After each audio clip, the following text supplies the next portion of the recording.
streaming. And now we wait for the logo that we are broadcasting. Because we have to be aware of the broadcast capability. There it is. Okay. Hello, people of post-apocalyptia. We are aware that you are now currently watching us. There's one person. We have one person watching. That is disgraceful. Thank you, one person. That is quick. Chris Finley, oh, there are 4. Never mind, there are 4. They're getting slightly better. Although it says there are 4, but the problem is I know one of them is Skybolt, one of them is Trelak, and one of them is me. And one of them is me. Oh, okay. So basically, we're just watching our own live streams right now. Cool. Actually, I need the link to link in CTS. Fantastic.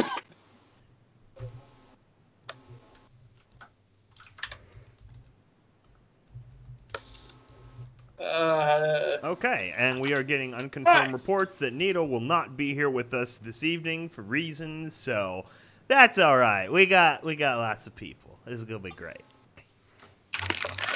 There we go. We have 7 people, and since there aren't currently 7 people in this call, I'm going to assume some of those people aren't us. Yeah, some of those people are like Needle and like the other patrons, so yeah. Well, yeah, and then of course there's Chris Finley, DOS Lux Studios, and XX007. Wait, Christopher Lee is in the call with us? That's fantastic. Dooku was one of the best characters in the prequels. Absolutely. Yeah, back from the grave, Christopher Lee. Christopher Lee says hi. He spelt it with an A. I mean, really, what kind of, like, his career was just as sterling in his 80s as it was when he was in his 50s. I mean, that's pretty impressive. I know, right? Old guy actors can put that to good use as long as they're not Sean Connery and screw it all up. I mean, Sean Connery wasted essentially 15 good years after League of Extraordinary Gentlemen for, I don't know, I don't think, there's no way that alone killed his career. I mean, he had to have been sick of it himself, because, I mean, he could have gotten more movies regardless. Oh, he definitely could have got more movies regardless. There isn't any doubt about that.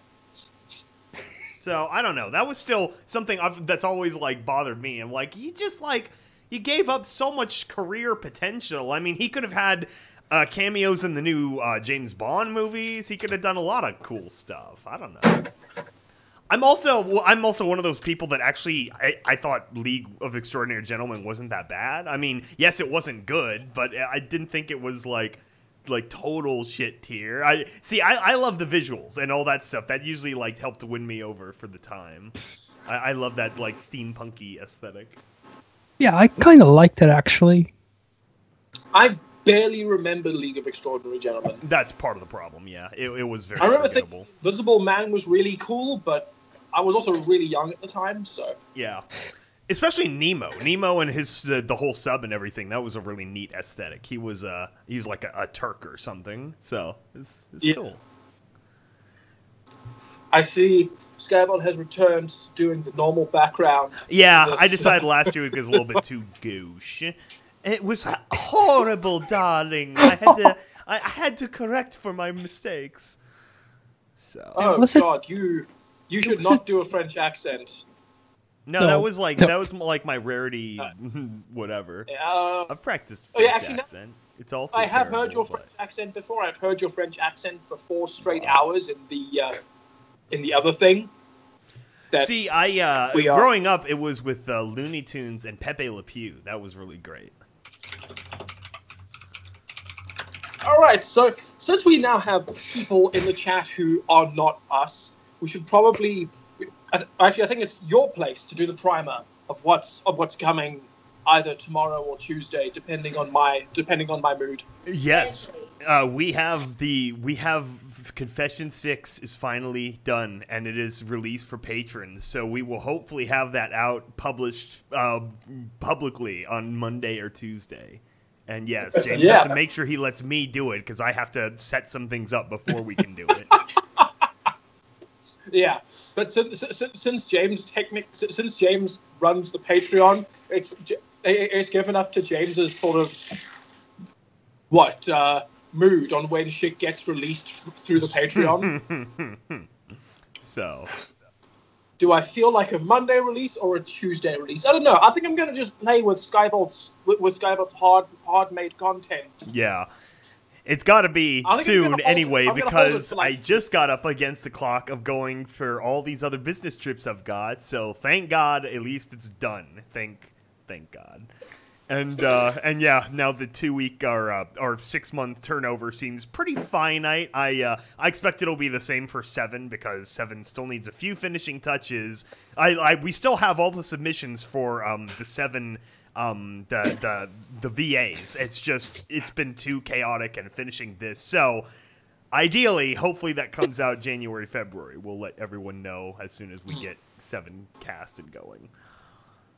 When was the Ranger released? That was January 7th? 26th. January 26th. Oh, was it the end of the month? Oh, damn. Yes, because Terminal Secrets was January 3rd. That's right. Terminal Secrets came out before. Yeah. So, God, it has been, what, seven months since the release of the Ranger. And God, it's been about 8 months since the release of Hunger. Yeah, Terminal Secrets 4 should be fun, and should be soon too, in case you want to update people on that. Oh yeah, so right now we have a hard date set of before the end of September, so it's coming out in September. We can't really be more specific than that at the moment, though, for the sake of not wanting. We don't want to pull. We don't want to pull a stable tech. It's coming out in 2 weeks. So then, yeah. So then, when it doesn't, we could be like, I can't remember what happened in September. Ba, ba, ba, ba. Yeah. Good Lord, no. Ancient Brony songs. Wow. How great is that? That is old. Oh, I still love that song, to be honest. Oh, me too. Yeah. Fucking blast from the past right there. That was actually my sort of 1,000 subscriber special on my own channel when I did my cover version of that. I never liked September. Oh, go ahead, James. I never liked September. His voice just didn't get to me. Yeah, that is the ultimate problem with, unfortunately, for poor Tombstone, is you can't get past the accent. It comes too thick sometimes, and I feel bad, but it's like some singers can get rid of the accent as they sing. Like, listen to John Lennon, for instance. It's like, you hear him talk, and he's got like the most thick Liverpool accent you could ever have, just like that. Oh, hello, I'm one of the Beatles, and it's just so thick, and then you sing normal. Yeah, singing's weird. Like, you can sing without an accent, but sometimes you can't escape it. So this is a Patreon episode as well. We are on our third Patreon episode. Yeah, I think they're all going to be at this point as we keep rotating through everyone. Because we now have three. We now have three patrons who are subscribing at the $15 tier. So we now have. I think we only have one podcast that is patron free. In theory, yeah. In theory, yeah. It's they pride their way into our content. Yeah. Oh God, I hope my schedule works out better over the next few weeks. I actually don't know how much writing time I'm going to get on all these damn road trips either. It's because two of them I do fly, but it's not flying too far. It's like a 2-hour flight. So in the early days of Confessions, I got lots of writing done because they were 6-hour flights, and then I'd spend 5 total hours in an airport terminal just waiting for crap. Extra thick accent. Extra thick! Extra, read all about it. That was great with that he the new Aku did a video about that when it became a meme. My God. I'm still waiting for that Blu-ray. I want to get that Blu-ray and shotgun it all and watch all the special features and stuff. They better come out with that at some point. I want to see. I want to see what the behind the scenes is going to be on that. I do too. Yeah, I want to see like all the discussion about like, okay, we finally decided to finish the series that had been, you know, in hiatus for 12 years. Freaking Gendy, some bitch. So the it's all Dead. So just because I'm a big fan of plugging us. I'm gonna plug us. Bow wow. Those of you, I think I've decided that I'm going to be withholding Confessions episode 6 from the public for like the next 3 weeks, unless you pay the $5 for Patreon access to get it immediately. Oh my It is God. currently exclusive to patrons. Shameless. Shameless.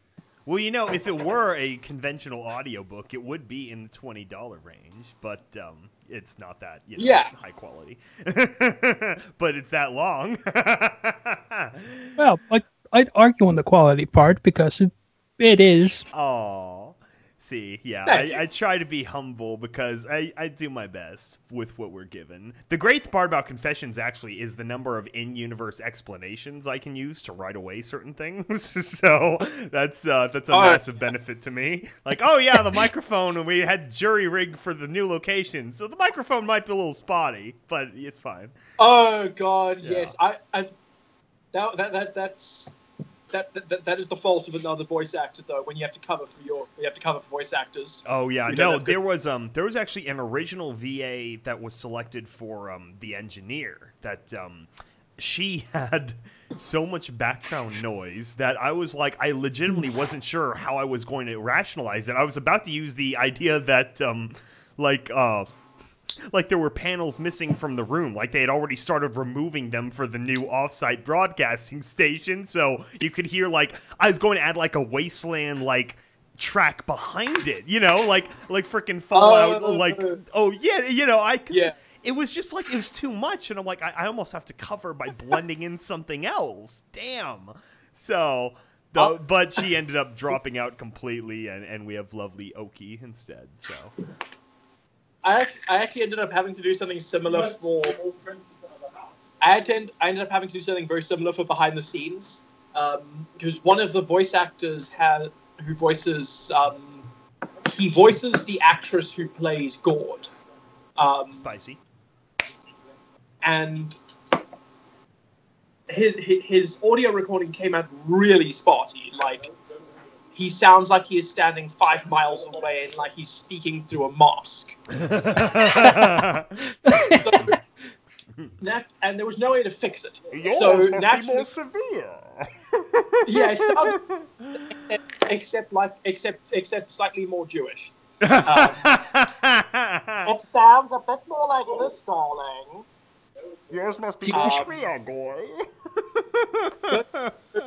Jewish So because of Bane. that, what I've now gone and done is I've taken the art that Krellick has sent me of the character, and I've gone into Photoshop and I've edited over a gas mask. And then, like, in the middle of while she's speaking, some characters in the front ground are like, "Why is she wearing a mask? Oh, there's this virus going around that's only affecting Griffins, so she's got to wear a mask." Yeah, the fire rises, Just like, bitch. just like find to write in why the audio sucks. In my opinion, Dark Knight Rises is very underrated. I think that was very, very much of a better movie than people give it credit for. It is not Christopher Nolan's fault that Heath Ledger died, okay? He did the best he could. Yeah. Heath Ledger just got a little bit too into character. That's all. Yeah, what is it with Joker actors going a little bit overboard? Like, I mean, Mark Hamill, he pulled the voice perfectly, but you didn't see him, like, you know, shooting up heroin or anything. Like, come on, guys. Keep it together. And then you have things like Jared Leto, where it's like, wow, you sent a lot of used condoms to people. Too bad that didn't, you know, make you play a good Joker. Well, you know what's really, really funny about that I've noticed is that of the major Jokers, I think I figured out the reason why Jared Leto's Joker doesn't work. See, yeah, of the major it's the freaking Jokers, the tattoo on his forehead. yeah, that's stupid as fuck. But the major reason why it doesn't work is he's the only Joker who doesn't have a receding hairline. Oh, yeah, you're right. I didn't think about that. Which that is my canon reason as to why. I mean, even the Lego Joker does. Oh, yeah. He's got the.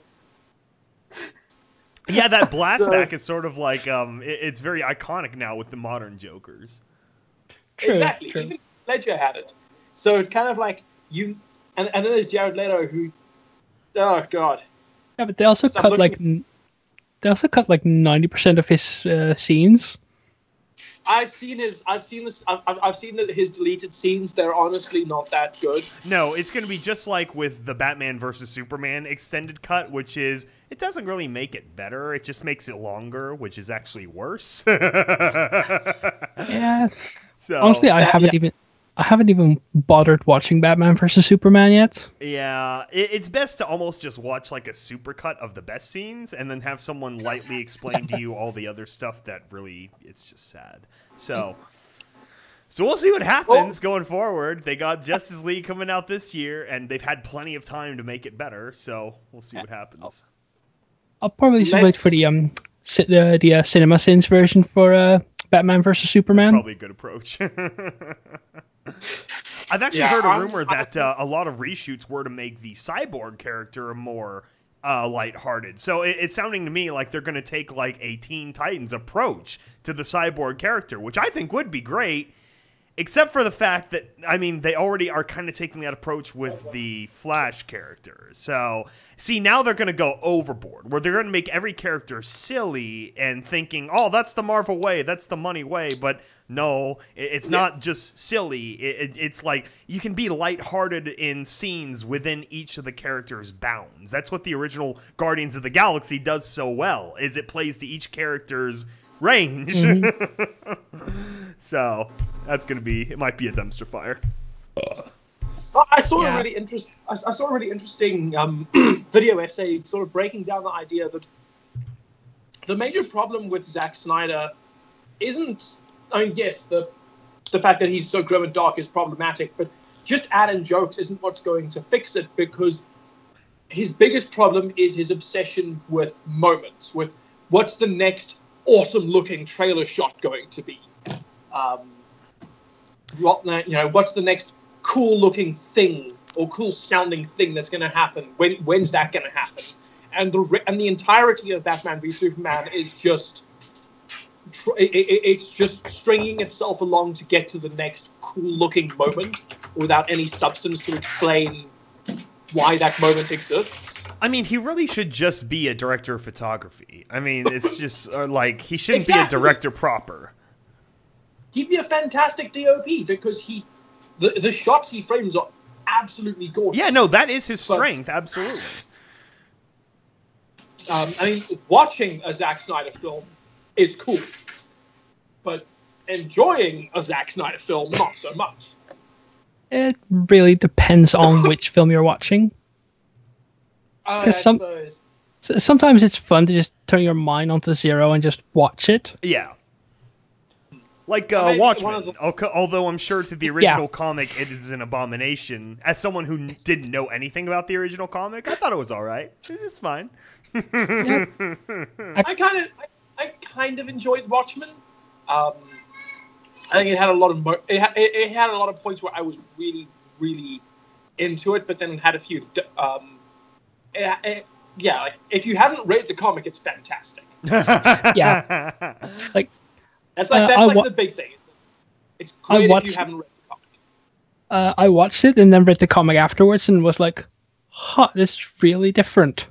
Yeah, that's what I assume. I missed the squid. I think the best thing about that was the Alan Moore response about, like, are you ever going to watch the movie? And he said something like he'd rather die and go to hell and, like, exist in hell for 1,000 years before watching it. That's a fairly definitive answer. You can't go back from that. I mean, he is quite... I think auteur is the best word for him these days. I mean, he's like crazy, but he still makes really interesting art. So, Oh God. So something interesting happened recently. I think some of y'all in here in the chat are aware of this. I know Sky's aware of this because I've had a whole conversation with a bunch of people in this chat about it. Is the audiobook. I know. Yeah, that is Fallout Equestria news we should inform our listeners about. So, I don't know. Well, actually, I mean, judging by the amount of money that this thing is made, I wouldn't be surprised if every single one of our listeners helped sponsor it. Yeah, they're probably sponsors. So, in case you aren't a sponsor of it, so on Indiegogo, someone put out a thing for Fallout Equestria, the official audiobook. Official. To have a voice actress alongside having voice actress read out the book, doing the entire thing. That would be good, since I think every other major audiobook recording of it is read by a dude, so it would be a little bit more realistic. It would be. Yeah. Apparently, the voice actress they've got has. Apparently, the voice actress that they've got is a professional, which is cool.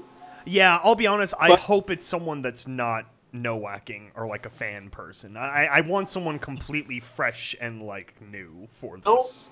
The voice actress they've got is all right, but she's not amazing. I preferred no-whacking. Okay. Because the thing is, no-whacking's got Pip's age right.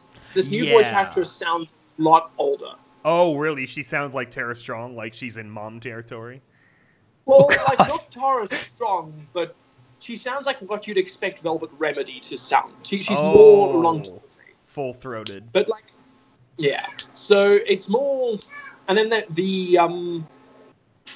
so they've currently raised $34,913. Oh my gosh. They've got 3 days left, so they'll break 35,000 easily. So what is all that for? They're paying her, because that's going to be what? Let's say 100 hours of recording, conservatively, for makeups and everything? Well, I mean, yeah, I suppose it kind of depends. Depends. Because it's going to be 65 hours raw and cut, at least based on other versions that are out there. Yeah, you've got 60 to 65 hours. Probably also licenses for editing software. So they've got a breakdown of prices here. Okay. And with licenses for editing software, it depends on what software you use. Audacity. No. Or I use Adobe Audition, which I've got the Adobe suite, so that's $50 a month. Mixcraft bitches. Unless they're using Pro Tools, which Pro Tools is expensive as hell, but it's more industry standard. Yeah. Yeah, I've used Pro Tools before. It is fantastic. If I could edit on Pro Tools, I would, but I don't have that kind of money. So their breakdown is voice acting and editing is $15,000 is how much they want to dedicate to that. Artwork is $300. The campaign rewards is paying back all the campaign rewards is just under $7,000. Shipping is $1,000. Transaction fees and marketing. Oh yeah, so how are they delivering it? Are they delivering USB drives, or is it just a download, or what? Actually, there is an option for a custom USB drive in the tiers. I think so. Because I almost said CD, but then I'm like, wait, that would be fucking 70 CDs or something. I remember the days of the CD audiobook. Yeah. Yeah. Actually, I think I still have one over here. Someone bought a $5,000 tier. One person gave $5,000 to this project. All right, that's yeah.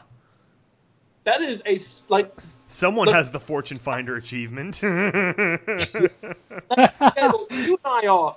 I think it's fair to say you and I are pretty big fans. Of this book. I'll be honest, I actually didn't donate to it. I didn't think it would get it. Honestly, I thought it'd be flash in the pan. But well, now it's great. Now I'll buy a copy after the fact if I can. I mean, that sounds great. I didn't donate to this, but we're both fans of this world, and we're both fans of the original book. Yeah. We are not big fans that we would donate $5,000 to. No, God, no. I'm still paying off a credit card. I mean, no, I'm very happy for this. I will purchase a copy once it's done, but it wasn't that I didn't have faith necessarily. I just thought I didn't know what level of, like, you know, what level everyone's interested still. But damn, all right. Quite honestly, I think the only person who... Sorry, you go. Quite honestly, I didn't back it because I thought it was going to get C&D'd. Oh, that too. Yeah. That was another problem. But it does sort of... So, obviously, I'm sitting here being super, super jealous of their budget. I see someone in the chat talking about an audiobook on 8 CDs. Yeah, audiobooks are interesting, because I had... this is like the most like 90s thing, probably. When I first got World War Z as an audiobook, I rented it from the library for free. Because, you know, libraries have like media sections now. I rented it for free from the library and ripped it to my computer. And so that's a 6-hour audiobook, but that was still 6 CDs because of the CD playback convention of about an hour to an hour and 20 minutes, like 80 minutes tops. Which is ironic because the average CD can actually store up to 700 megabytes of data as a data partition, your standard CD-R. And so actually 700 megabytes is quite a bit more than an hour. Like a WAV file... Well, no, I guess if it's lossless wave, that would be about an hour 20. See, I have to look at all these, especially with conventions. Like, confessions in wave format, let's take The Engineer, because that's one everyone's heard already.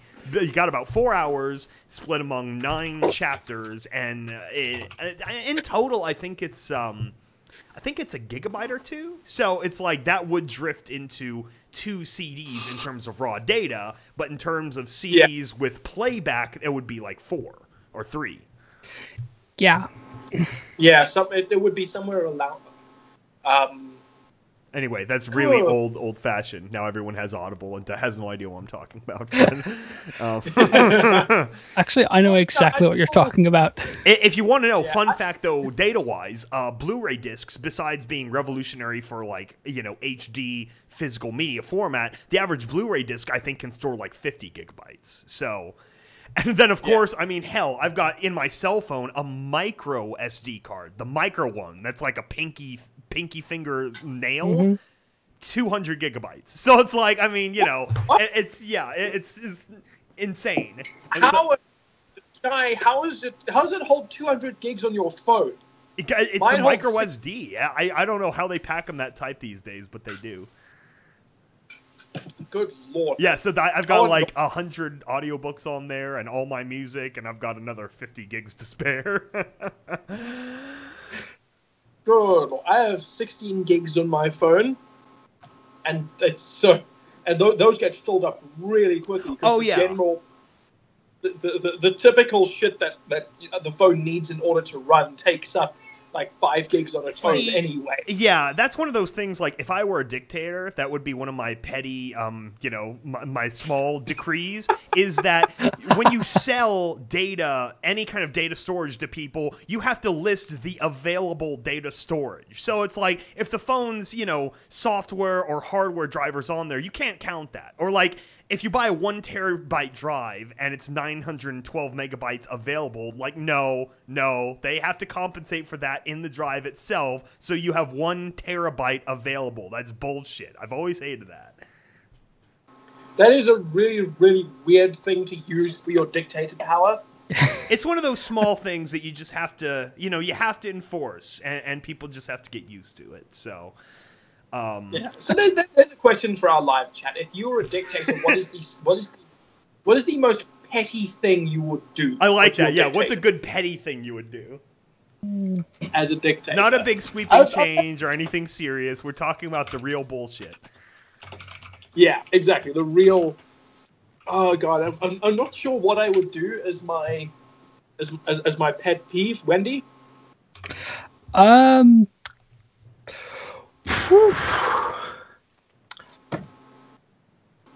am not sure, actually. Oh, I know. So I would dictate that. So apparently in apparently in the Britons. The Britons. The Britons, The that British place. Oils. Yeah, Oh apparently. God! I would outlaw black pudding. That's a good one. Why? What's black pudding? It's blood. Okay, so It's delicious. but it's not a pudding. No, it's not. The only like non-pudding that can be called a pudding is a Yorkshire pudding because it's really fucking tasty. But outside of that, black pudding needs to be outlawed. So there we go. There's my dictator. That's my petty dictator choice. Here's the important question: Would you outlaw haggis as well?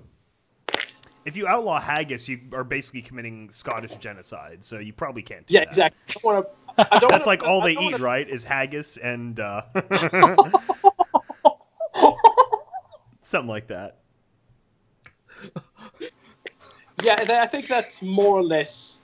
The Scottish have one thing in abundance: sheep. No, that's the Welsh. Is it? It's the Welsh. I still struggle to believe that the Welsh exist. They're kind of like they're like Canada of Britain. Yes, that's a very apt comparison. I clearly forget that the Welsh exist. Yeah. Poor Scotland. Now, I mean, yeah, we can abuse Scotland. I mean, hell, that's been the motto of England for years.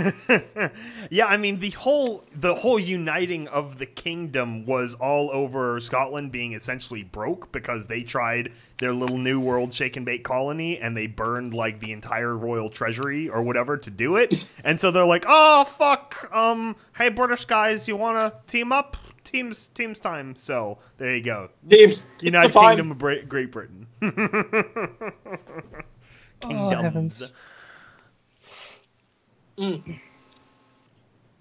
Oh, we have Actually, one in the chat. A pair of shoes and a vibrator, so she can go fuck herself. That's a good one. That's quality, fans.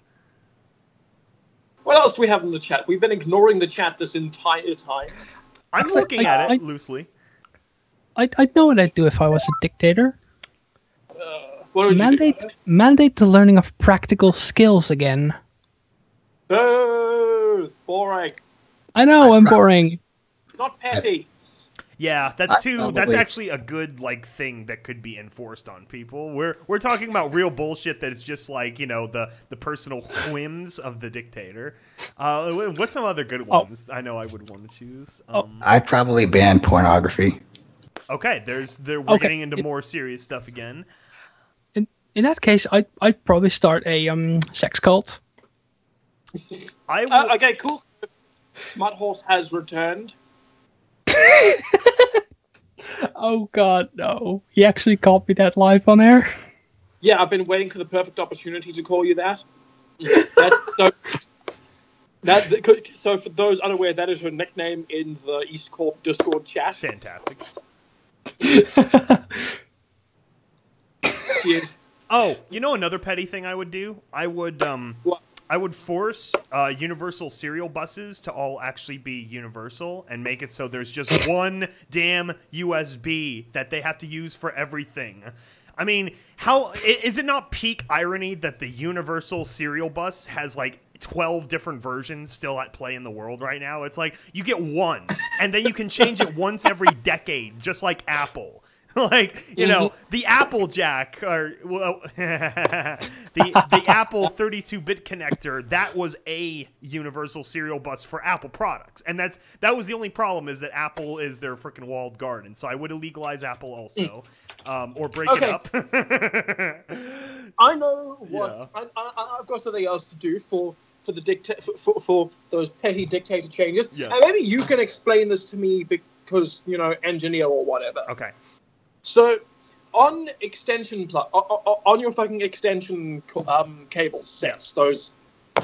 Why is it that the 2 pins and the 3 pins are placed so fucking close together so that you can only ever use a single 3 pin or a single 2 pin? Like there is no point in having them so close together. You can't use them properly. Yeah, that's always bothered me too. That's a holdover in sizing from, I'm assuming, like the early 50s and 60s when like they were still getting electricity kind of as, you know, infrastructure going. And so what it was is no one had the ground connector, because that's actually a fairly recent addition. And so all the plugs were just the normal 2-thing plugs, and the original spacing was enough for them, for most plugs. But then they added the ground connector, and they didn't extend the extension cord plugs more or enough. And then, of course, there's all the built-in little box connectors now, so it's all fucked. I hate that too, yeah. Mm-hmm.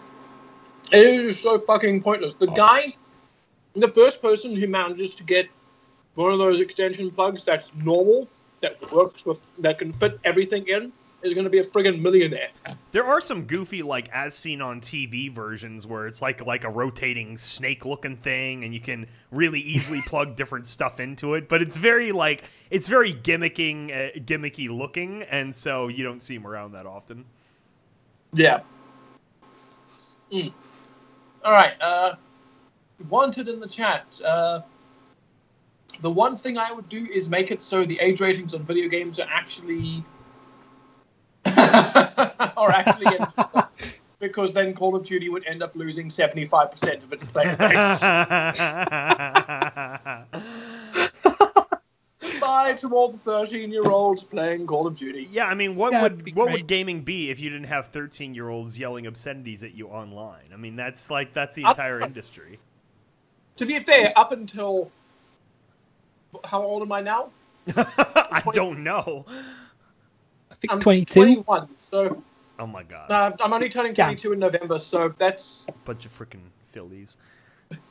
So Hey, I'm 26. Oh, okay. I feel better now. Why can't I remember what? 1, 2, 3, 4, 5, 6, 7. Up until 8 years ago, I was a screaming 13-year-old. Well, I actually had to go and count them individually. Yeah, I was loosely 12, 13 when Halo 2 came out, so that was like the start of the stereotypical like 13s online yelling at you thing, because that was like the strides of Xbox Live. Yeah. So those were golden times. Lord. I very much loved it. I'll admit, there were a few times I went like that against people online when in game types I was actually good at, so I actually could back up. Yes, I never found game types I was particularly good at, so I was usually the guy being screamed at by the other 13-year-olds. I miss the Halo 2 days. That's peak nostalgia for me.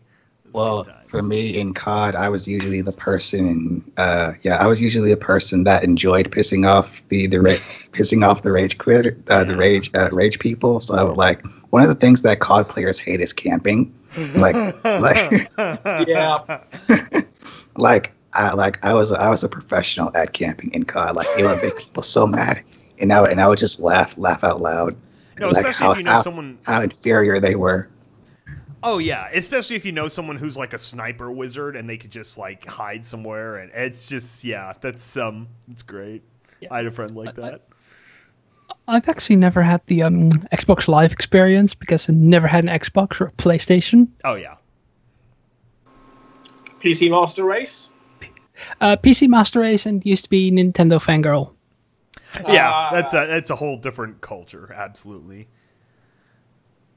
I only recently discovered the joys of being a true member of the PC Master Race, but it is glorious. It really is.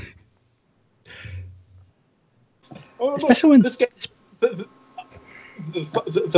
being able to just push the mods as far as I want them, and not have to worry about checking system specs has been that's been just too beautiful. Patching Dark Souls so it's not crap. Yeah. Yes. It took that's like one of the most fantastic experiences is going from playing Dark Souls with a mouse and keyboard to playing Dark Souls with a controller. You realize that it's actually a really fun game and that people hyping it up has not just been for nothing. Yeah, because the port is really crap, even with the mouse and keyboard fix. Mm. Oh, I just got an idea. If I were a dictator, I'd say to companies, if you're going to make a game, make sure it's the actual game, and not bits and pieces of it where you have to pay through microtransactions and DLC. Oh yeah, that's a good one. Yeah. Yeah. That would be something I'd kiss a dictator on the mouth if they fixed the games industry for me.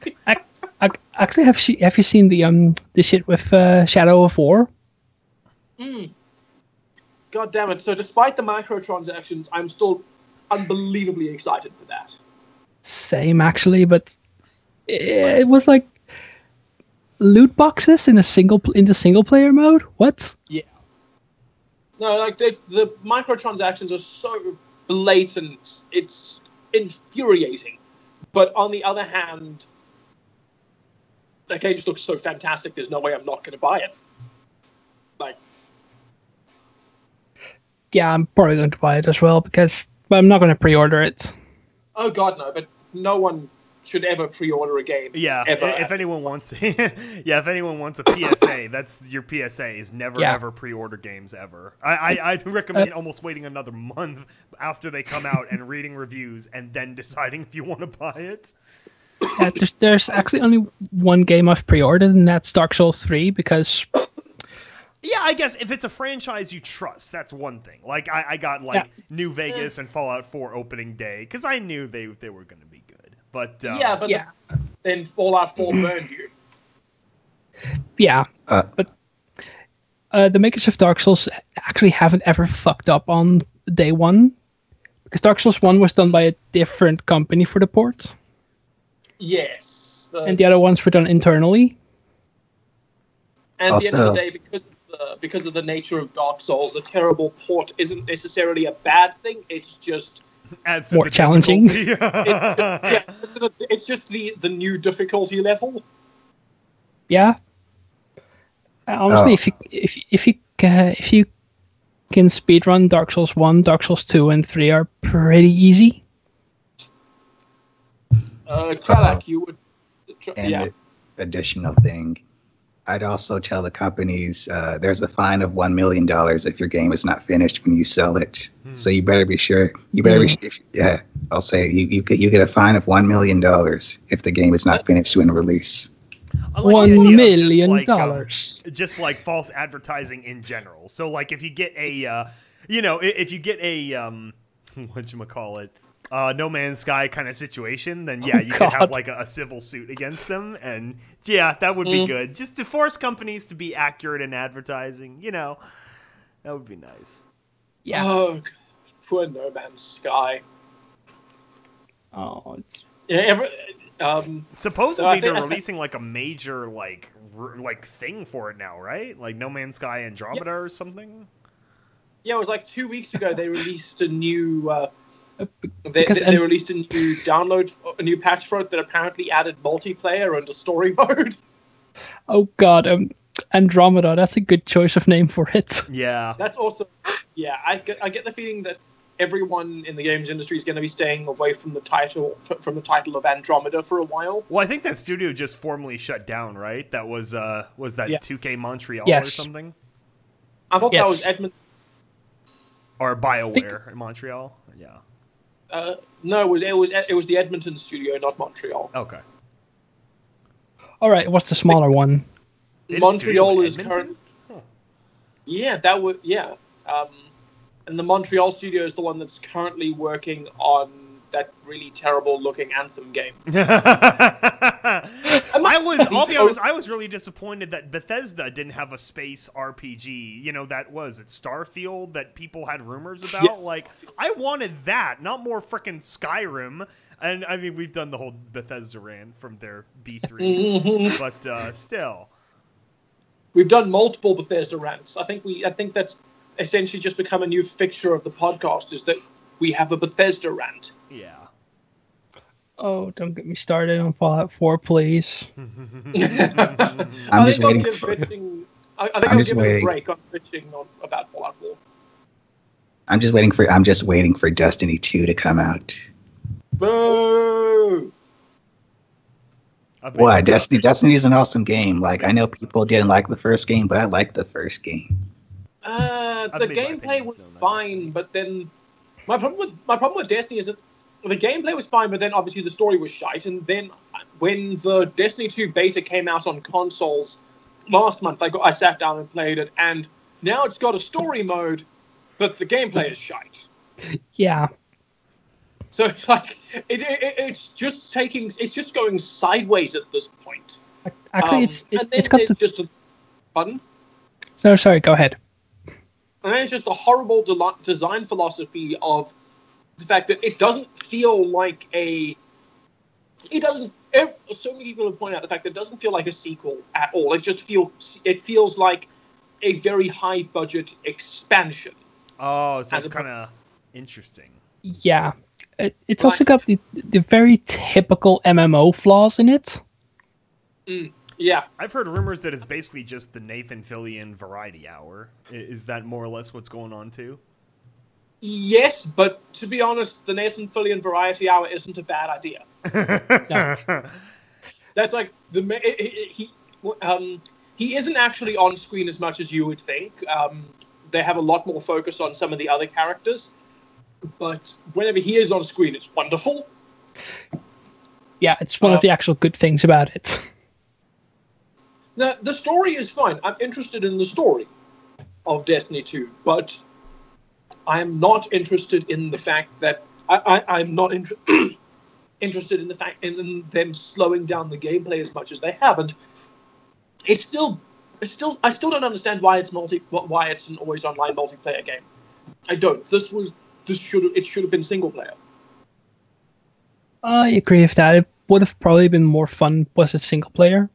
Mm-hmm. Yeah, it sounds like they had a hard time figuring out that perfect balance between MMO and whatever console thing, and it sounds like they like that is sort of an MMO thing is just like a thinner story. It sounds like almost a I don't know though. I mean, even MMOs can have good stories. It's just like it's not always just questing and looting. I don't know if you ever played the Star Wars MMO, The Old Republic. Yeah, I've heard that had a really good story. It has a very, very strong story. It drops every now and then and does some stupid shit, but usually it has some really good stories. The next story drop is happening in 2 days, and I'm really excited. Yeah, it actually has a really good story, but the gameplay is. It just feels a lot like we're going to rip off World of Warcraft. Yeah, it is World of Warcraft wearing a Star Wars skin, but where they improve is in the storytelling and the writing. Yes. Because World of Warcraft has that really stupid thing of every single quest you've got is delivered to you with those text boxes, and then you read the quest description, and then tells you to go get 3 of something, and then you go off and get 3 of something. Whereas the Old Republic, it plays out like a video game should. You go there. It gives you a cutscene. The characters talking to each other. And everything is animated properly, and it's shot nicely, so you've got good cinematography going on. And then although the hand movements are weird, like the hand animations in those conversations are weird. They're just constantly. Some of the head animations too, actually. Yeah, they're constantly dipping their heads up and down. It's like inside their mind, they're just listening to some really, really heavy metal, so they've got a headbang. That's what it looks like. It's a really good analogy, actually. So it's kind of like, it's definitely not BioWare at their best, but every now and then the Old Republic does throw a great curveball your way. It's like, how far have you got in the Old Republic so far? Oof. Are you up to date on the story? I'm up to date on the story. So you've done. So you did the War for Iokath and the whole thing with the traitor. Yes. Okay, cool. So then they're resolving the shit with the traitor in this next update, which is annoying because I saw a spoiler. I think I saw someone pulled something out from a data mine, and I think it revealed. I think I know who the traitor is, and it's annoying because it's a really big spoiler. I didn't want it spoiled for me. Honestly, I'm really good at avoiding spoilers because I haven't had any spoilers for the Game of Thrones episode I've missed. That is very I think I was actually saying this to you Yesterday? night. Yeah. Yesterday, yeah. It's very brave of you to not immediately watch Game of Thrones. Those spoilers. I actually don't know a lot of people that watch it, so I don't see it flooding by. Game of Thrones is approaching its end anyway, so it's like it won't. I think next year is the last season. This is like a weird half season, and then next year is like the half season, and then it's over. So yeah, next year is also a half. Though technically, next year is not actually a half season because yes, it's 7 episodes long, but next year's season is each episode's like an hour and a half long. That's true too. Yeah, they're extending the length of them all. They're basically releasing 7 Game of Thrones movies. Not bad.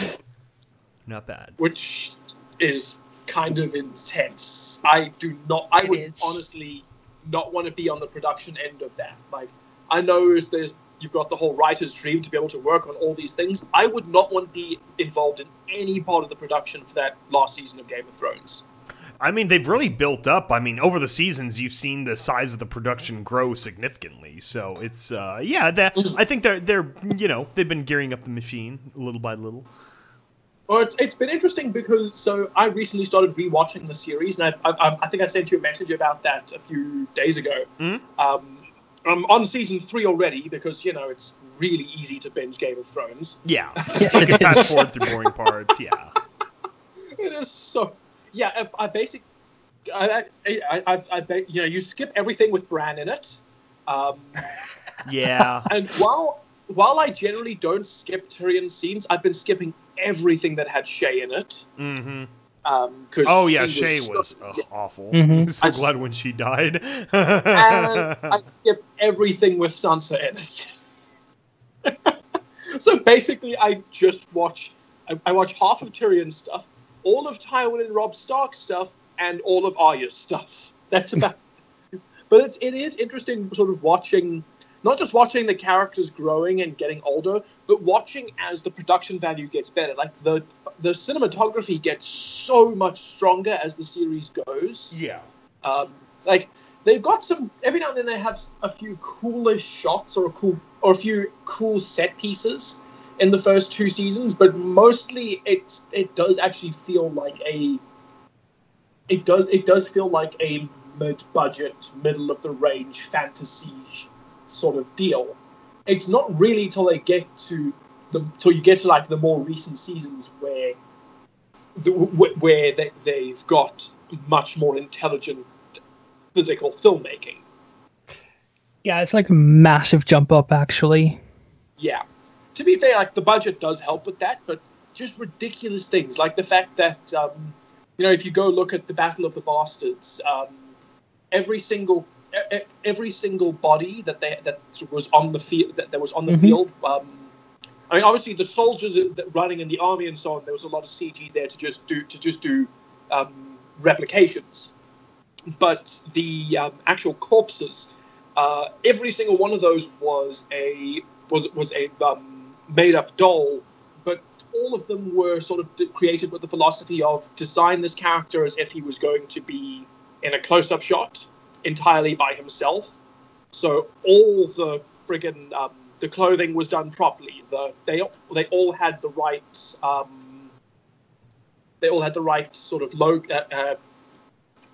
heraldry attached to them and so on, so that if you are to take your eyes off of the action for just enough of a moment to look at a corpse and focus on it, it would look like the corpse should look, which is a ridiculous attention to detail.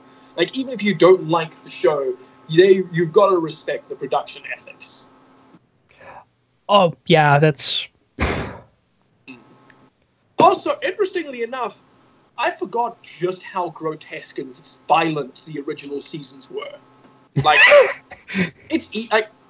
whenever people who don't like the violence sort of come up, they say it's so violent, and at this point you're kind of like, no, it's not. It's not that bad. And then you go and rewatch the episodes and you realize how much they've toned it down since then. It was That's part of what sucks about it is they have gotten neutered over time, and it's just like. I mean, it's fine, I guess. They're nearing the end, but it's like, I mean, some of the original episodes, that was part of the fun. I don't know. I kind of like the fact that they're doing that they've like sort of just lessened the amount the gore content, just because a lot of it did actually feel a bit like they were trying to make it violent, as opposed to just letting the violence feel organic. Yeah, like if Stannis is really dead, they should have showed his execution scene, and I don't know, stuff like that, because that is part of the grittiness of it, and it's part of like the setting of that medieval-esque setting is how intense everything was. So. Oh God. Oh yeah. Okay, looking into the comments sections. Quantum Zimmer asks, what did you guys think of the Mass Effect trilogy, specifically 3? We're not going to talk about the ending. We're going to talk Damn about it! everything except the end. Everyone talks about the ending. That's like the only thing to talk about. Honestly, I really enjoyed Mass Effect 3 until the ending. No, I completely agree with you. It's my favorite of the original trilogy. It's the only one where the physical gameplay didn't feel awful. Yeah, like the gunplay felt actually good in 3. Whereas I can't play 1 and 2. I tried. That interests me because really that was hard. my biggest gripe with 1 and 2 is that the gunplay felt very like weak. I'm so used to things like Fallout and Halo that it was just like, ugh. Mm-hmm. Honestly, Exactly. I'm crap at FPS. Actually, in Fallout, I rely on VATS. Okay, yeah, there is. You could just Sorry. you could ask anyone who's seen me live streaming Doom. Nice. Doom is Doom is my perfect calming down game.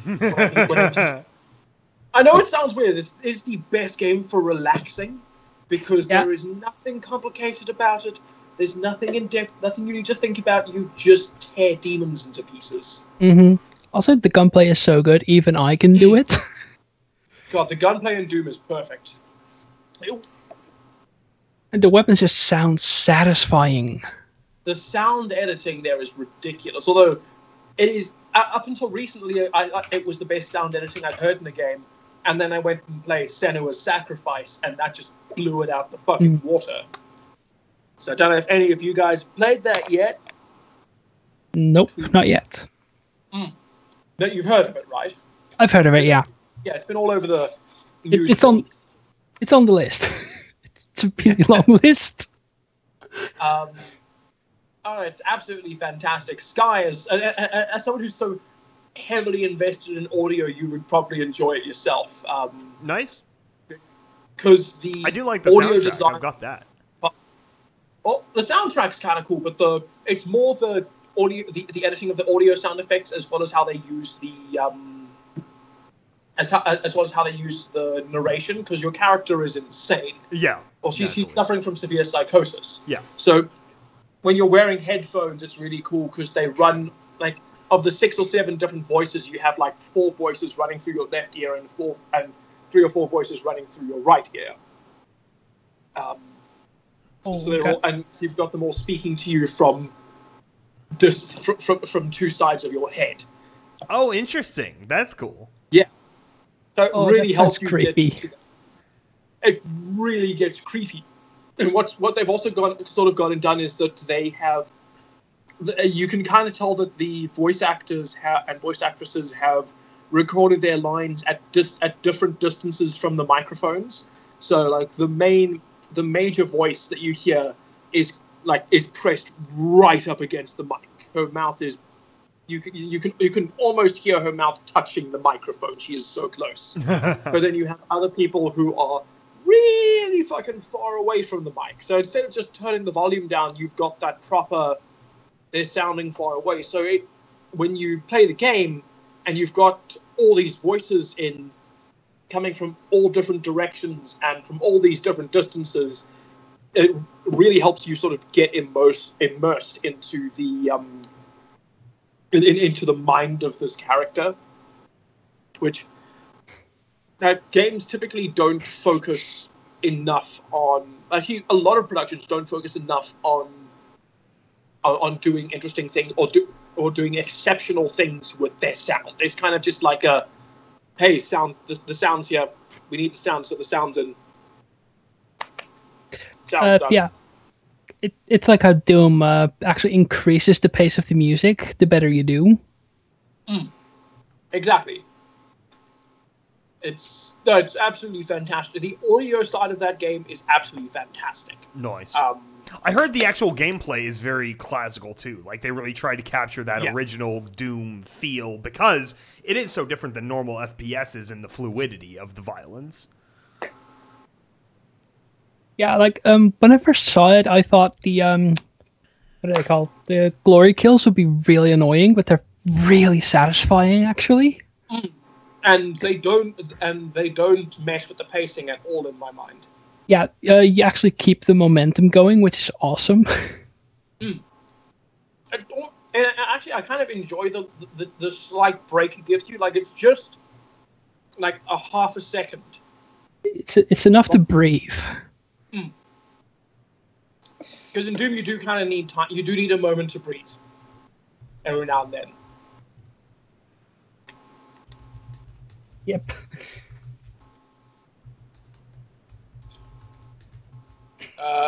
Sky, are you there? Yes. I'm just letting you guys go. I haven't played any of these games, so. I actually like I said, I'm really not not much of a gamer. I play Fallout and then sometimes Halo, and it's like that's really about it. Yeah, I've actually really toned it down compared to a few years ago. Same I here. I have like 150 games in my Steam library, and I sometimes load up Fallout or Doom. Yeah. Well, you have more games on your Steam library than I do. I think you have more games than I've ever owned, ever. Yeah, actually, it kind of comes with the Humble Bundle thing. Yeah, Steam does that, and since I was never really a Steam person, that's why I never really fell into that like gap. Yeah, because you're more of a console gamer, right, Skybolt? Yeah, I went from the Nintendos. I had a PS2 for a while, mainly for like legacy games like the Crash Bandicoots on PS1s, and then it was pretty much full Xbox from there. I actually did a lot more classical PC gaming back in the day, like Star Wars Galactic Battlegrounds, the RTS, and Sims and Roller Coaster Tycoon. Those were my jams back in the day. Actually, I got into gaming with Command and Conquer. Oh, nice! Yeah. Oh God, yes, I remember that. What was my original slide into gaming? I can't remember. It's been a while. I honestly can't pinpoint where it all came from. Nope. Then again, I can't really remember. I can't remember a week back from now. Like that, that's as far back as I can remember. Oh God, my memory is too good. I can remember what the old house looked like, and I was like 5 then. Good Lord. Okay, and we are jumping back into the comments section. Oh yeah, I haven't been paying attention to that myself. Whoops. Sorry guys.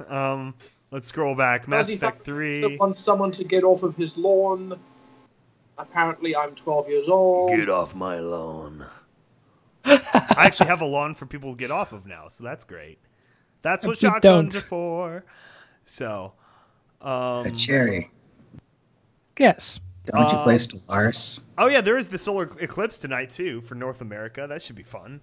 It's out of my range. I'm in California, and they're what is it, like South Washington State, like Portland. They're getting the eclipse. So yeah, I'm also south.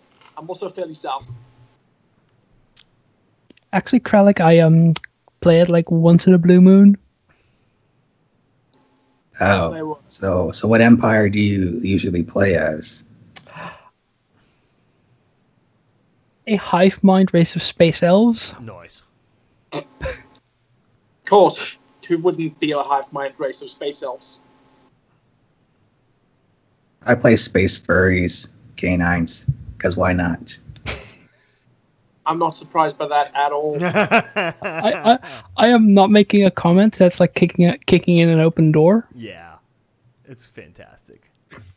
So I finally got the whole story on what was it, Rainforest, the con that screwed up the location of Everfree Northwest. So that was a very interesting story. I very much enjoyed that because I heard all those rumors when we were at BabsCon about what had happened, and I didn't know anything about it until then I found a quick rundown video on YouTube about it. So yeah, they took things a little bit too far, got a little bit too intense with the furries and the pot and the other drugs, and yeah. Oh, is that the con where they like ruined a bathroom?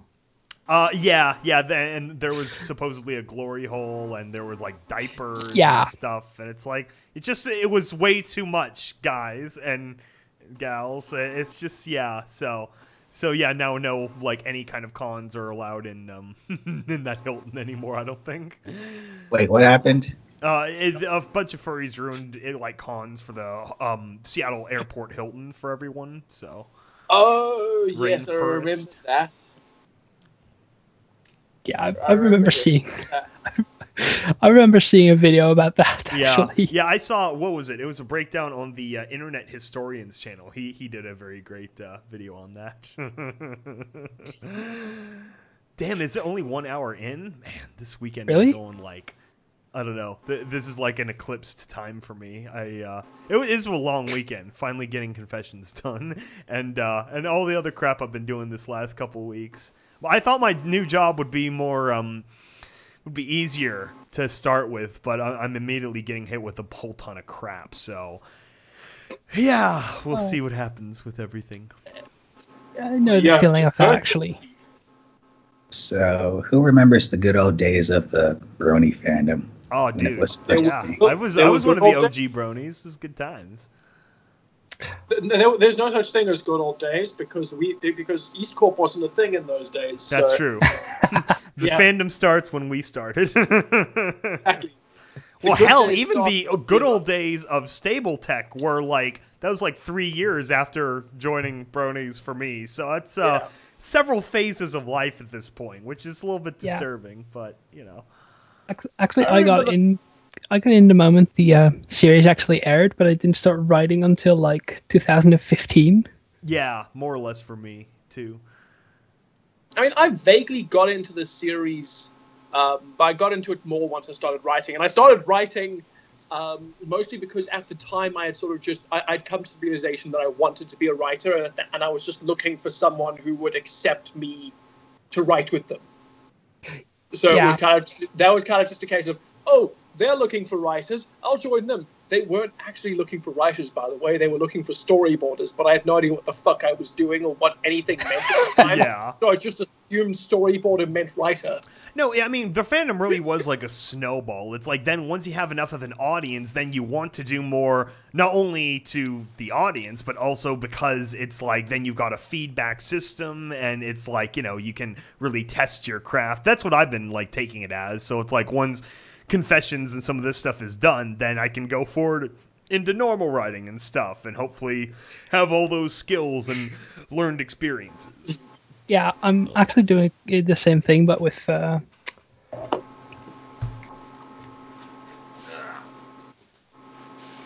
Hello? Yes? I forgot what I was going to say. Okay. I thought you dropped out for a moment there. No, I was in the middle of a sentence that I just blanked. Well, you know, it's like, you know, people like K-Cat and whatever, you know, you hope they have successful writing things in the real world, you know. K-Cat, of course, does because he's Todd Howard, but like... He's Todd Howard, yep. Yeah, I was about to make that joke.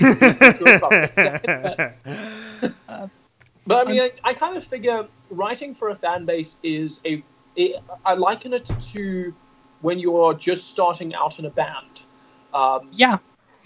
Every band, they don't immediately start by playing their own music and only their own music.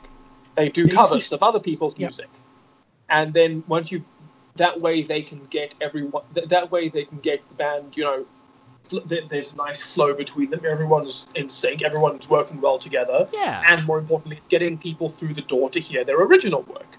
and then eventually their band can get successful and popular enough that they can do only the original work. It's essentially how I see writing for a fan stuff. We write the pony stuff, and EAST Corp EAST Corp is now able to work together, and we have people in the door hearing our original stuff. Yeah, that's actually what I was going to say. I'm pretty much doing the same as Skybolt, but with working on my actual novel already. Nice. Like, I'm already transitioning, kind of. Nice. Yeah, I've got a whole bunch of ideas that I've had since college, honestly, even before like the Brony stuff. That it's all just it's all in like various like outline files and stuff for different books or stories I want to write. So we'll see what happens down the road. Yeah, what I'm working on. Oh, go ahead, James. I was saying every writer should have at least one hard drive exclusively filled with half-finished chapter 1s. Yeah. Guilty as charged. I've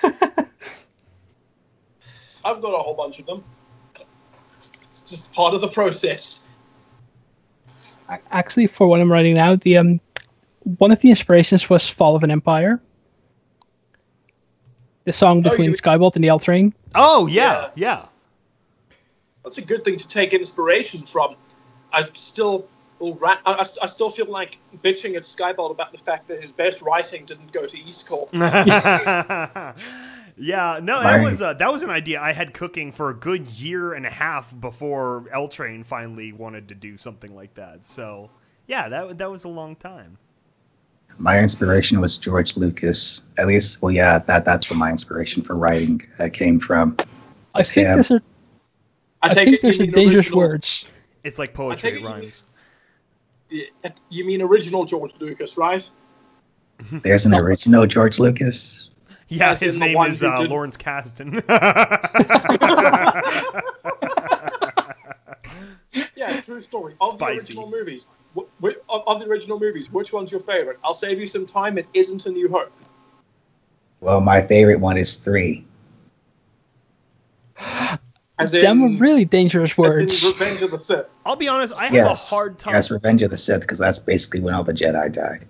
Revenge of the Sith is the best movie for music because it's like one giant like best of soundtrack essentially. If you ever want to buy Star Wars CD, get Revenge of the Sith because it's got all of everything. So yeah, still talking about. I don't know. I recently gamed because I used to think that Revenge of the Sith was the best of the prequels, or at least it was the good one. But it's the worst of the prequels.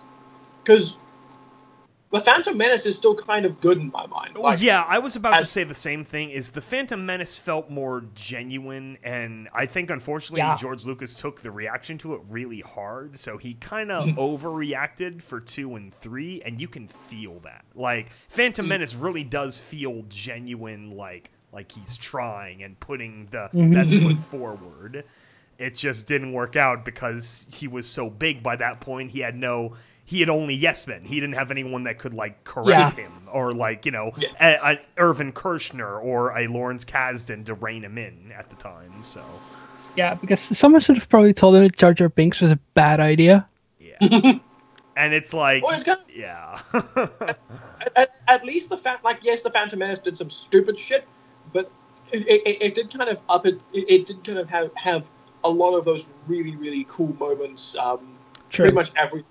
Phantom Menace is more memorable than all the other two, because it's like for instance, of course I was like 8 when it came out, so I didn't care and I liked it. But I always liked the pod race. I thought that was actually a really exciting scene because one of my favorite scenes from the old trilogy is the speeder bike scenes. Like I always wanted to have my own speeder bike, but yeah.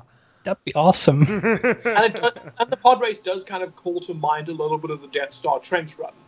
Oh, that's true. Yeah. Actually, it's like poetry rhymes. It was cool. Also because it had that fantastic lightsaber choreography with Ewan McGregor, Liam Neeson, and I'm ashamed to admit I don't know the name of the dude who did Darth Maul. Yeah, I was actually going to bring that up.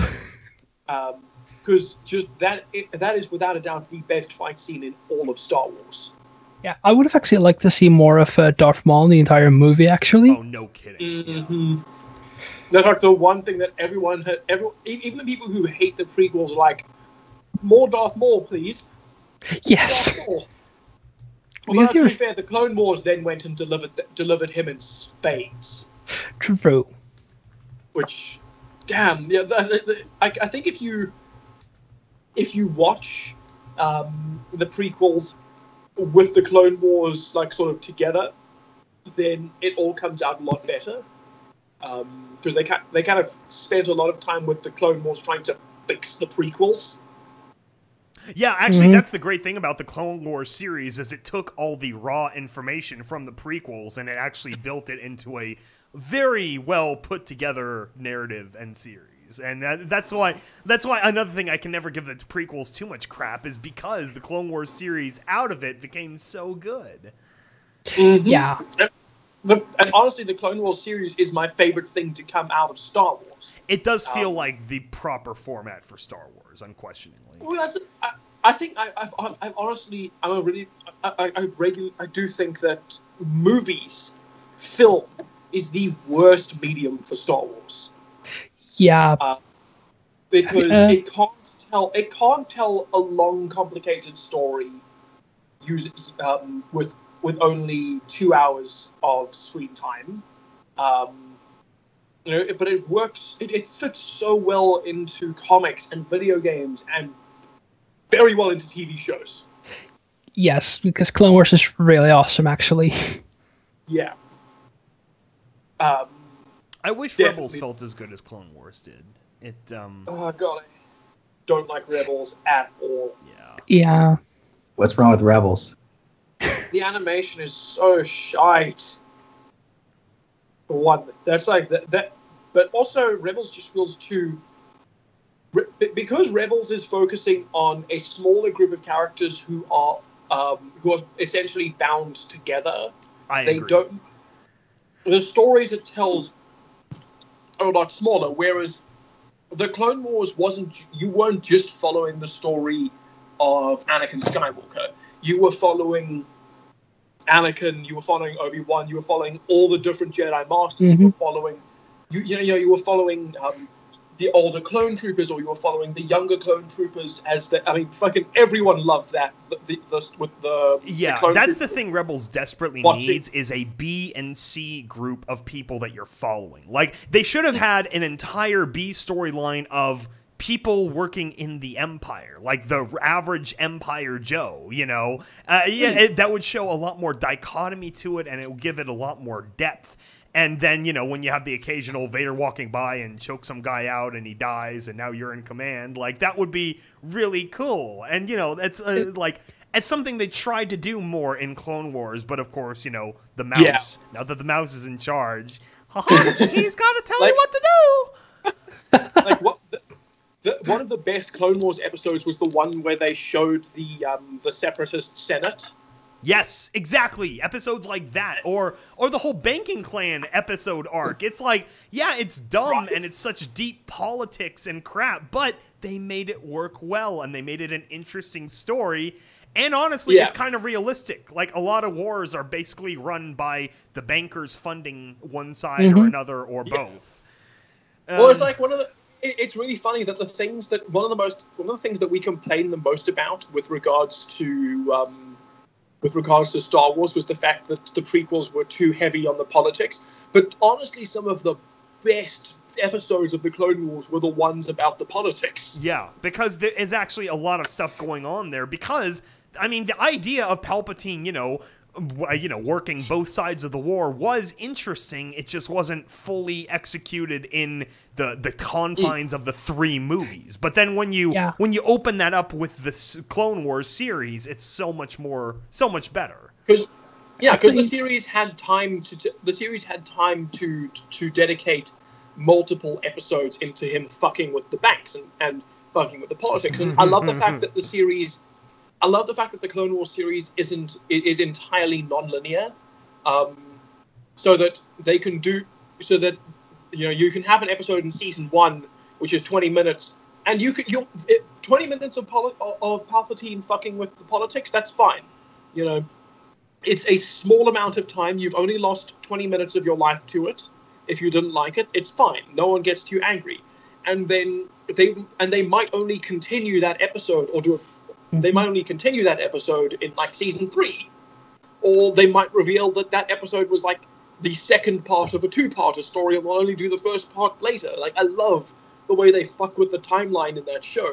Yeah, and also the Ezra Bridger, like, sort of gray Jedi thing they've got going on now is they're pulling a prequel problem, which is that it's too nuanced for the confines of that show, and they aren't really executing that as well as they should be, because it's like they're trying to keep him the obvious protagonist and good guy and stuff, but they're really playing with this dichotomy after his, like, time with Darth Maul and crap, and it's like, it's just...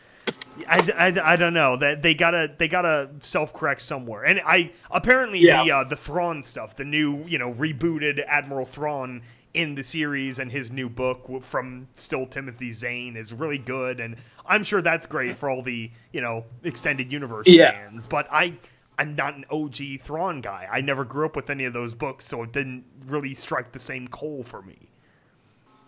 Yeah, Thrawn was alright, but like if they were going, like, all the people that they were going to bring back, I grew up on the Old Republic, on KOTOR, and, you know, friggin', you've got Revan and the old Sith Empire, and I'm one of those Star Wars fans who wants to see that shit explored, because that was so goddamn interesting. Yeah, same here, actually. Which is one of the reasons why I loved the Old Republic games so much, because of the political dichotomy between the Sith Empire and the Republic, because the Sith weren't just, you know, they weren't just bad dudes hiding behind their own empire. It was a philosophical order that had its own political system, and the two were intrinsically tied together. And it was really cool watching those play out against each other. That sort of deal was really, really cool to watch, and the fact that you had the fucking Zerko Corporation just pitching up throughout all of it. I mean, they're basically Disney. They've got their fingers in every pudding. Yeah. Now Disney is completely pulling out of everything to make their own, like, sort of Netflix, which at this point they actually could. I know Fox, they tried to make their own, like, Fox Netflix with, like, The Simpsons and Family Guy and their series and stuff, but they really didn't. They kind of half-assed it, and then it fell apart. But this, like, Disney's probably going to do it. They're probably going to be, like, successful at it because of how many properties they own now. Yeah. Like, Disney's probably one of the ones who can actually get away with it. And especially with the old library, too, because especially... I'm not sure how many people remember, like, in the 90s, they were very absolute about the Disney Vault crap. It's like they would release for 6 months one run of DVDs or VHSs of, like, you know, the Little Mermaid or the, you know, a reissue of The Lion King, and then they stop. Oh, right. Instant, absolute, like, it's like old Apple tactics where they would have that false scarcity. Or the Wii, and of course then everyone just wants more and more, and you can't get it because this is pre-internet where you can't just download, you know, something else. Yeah, or the NES Classic Mini thing from Nintendo. Yeah, what the hell was that? They immediately stopped production. I hate that crap. They purposefully undersold it, and only the scalpers actually got any. Yeah. So, you probably got one if you had, you know, a couple grand to spend on it. Yeah. Honestly, I have a Raspberry Pi and I've got all the NES games. So, shrug. There you go. I think they did the same thing with the Amiibo things. Oh, God, Amiibo. I never got into that. I didn't either. I don't. I know it's tied into some kind of game, but I don't really get the game, so I don't know. Yeah, I just know about it because I saw some news thing about it. Like they were selling some of them like 1 in 100 others. I gotta say, I cannot take my eyes off of this fucking Indiegogo page for Fallout Equestria, the audiobook. I can't get over it. Yeah, I mean, $35,000. Yeah, that's quite a bit of money, and like I said, I really hope OP, I hope those people know what they're doing, because if they fuck this up, that's going to be a big story and, do serious damage to the Fallout Equestria fandom at large. So don't fuck it up. But it makes me wonder, though. It makes me wonder, though, if I should do this for Terminal Secrets 5 and 6. I mean, they've been produced together. Just do a single consolidated campaign and get all the money. You could do it for a certain other thing. I can't do it for a certain other thing. Well, then again, looking at it, really, I'm surprised by the amount of patrons we have in our, small sphere, and I'm so grateful for, because I wouldn't have expected that either. Like, I still have to get back to someone who funded for a Confessions episode, so I got to figure out what we're going to do for that now. Holy cow! Oh, right. He's he's actually in the live chat at the moment, Mr. Chaos. Oh my gosh. Yeah, I'm sorry I haven't emailed you back yet. I was working on Confession 6 the whole time, literally up until yesterday. But yeah, we have I honestly didn't think anyone would ever take us up on the on those years. Honestly, if my work situation wasn't as it was at the moment, I probably would do it. My almonds are quite activated.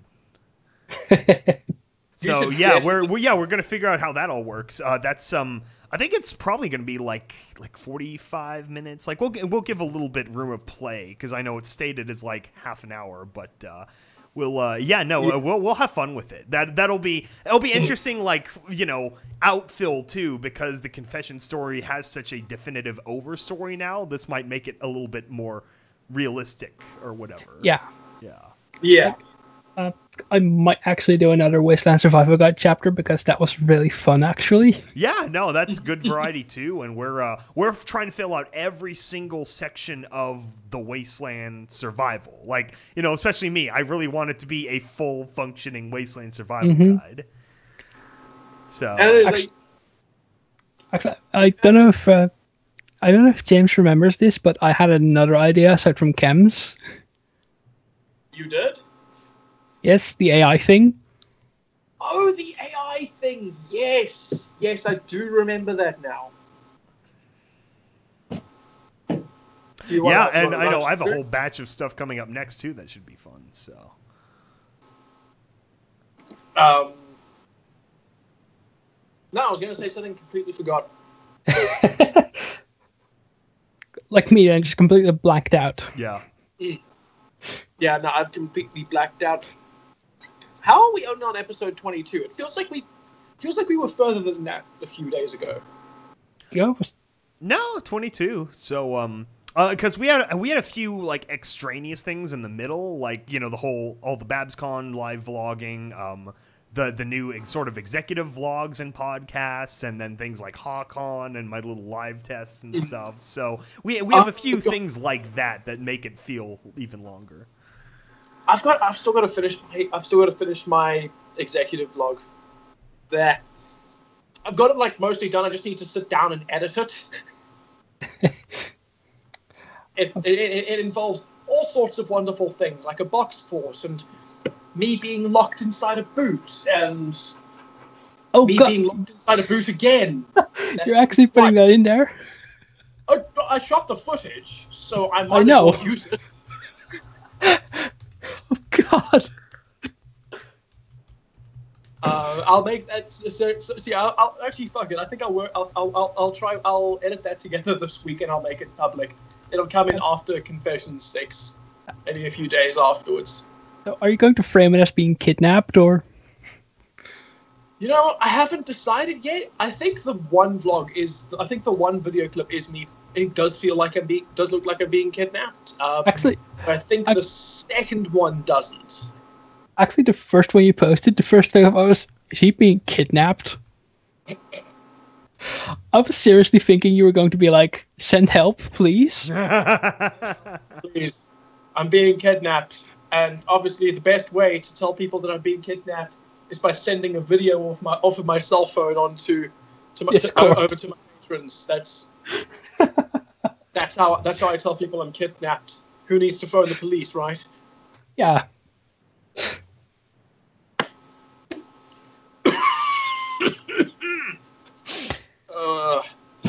What's next? Yeah, let's see. Do we have anything else in the chat? I have not been paying much attention to the chat. That is terrible of me. Podrace, OS, Disney. Yeah, it's Hey, shoot! Bless you. Oh my gosh. Ow. Yep. Ugh. Are you okay? Yeah, I'm fine. You didn't hit your head on anything, did you? No. Just I'm a very loud sneezer.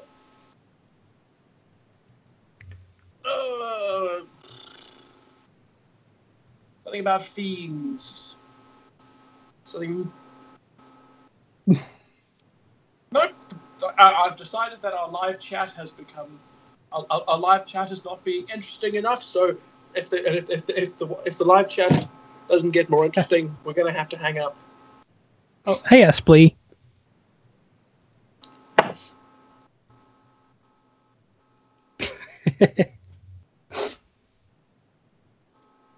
We're fiends. Apparently, we're fiends. Yeah, Yes, man. Chosen. Be interesting, Chosen. Be more interesting. You want to be really careful with your words towards her. Oh yes, of course. I forgot. That Chosen is other smart horse.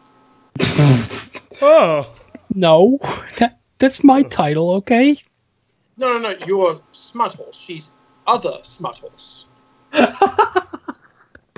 Those are very clearly different titles. I'm sorry, Chosen. This is like the James problem. Too many Jameses. Yeah, there's a lot of. Okay, so for the sake of the chat, Smart Horse writes an absurd amount of clock. All right. Just the most ridiculous amount. She applies. So she's also now one of the writers on Untypical, and she could have sent me a link to her work very, very quickly to get to apply for the position. But the problem was she had to go and find the few bits of writing that she did that wasn't smart that she could use. So I actually sent Vermont some of the pieces from my novel because that's not Klopp. Fantastic. Yeah. And to be fair, it was good. It was very good. That's the reason she got the job. But Which really shocked me. It does mean that I get to make Smart Horse jokes from now until the end of time. Yeah. Klopp's the easiest thing to write, to be honest. It's easy to get out quick. Maybe if you're inexperienced.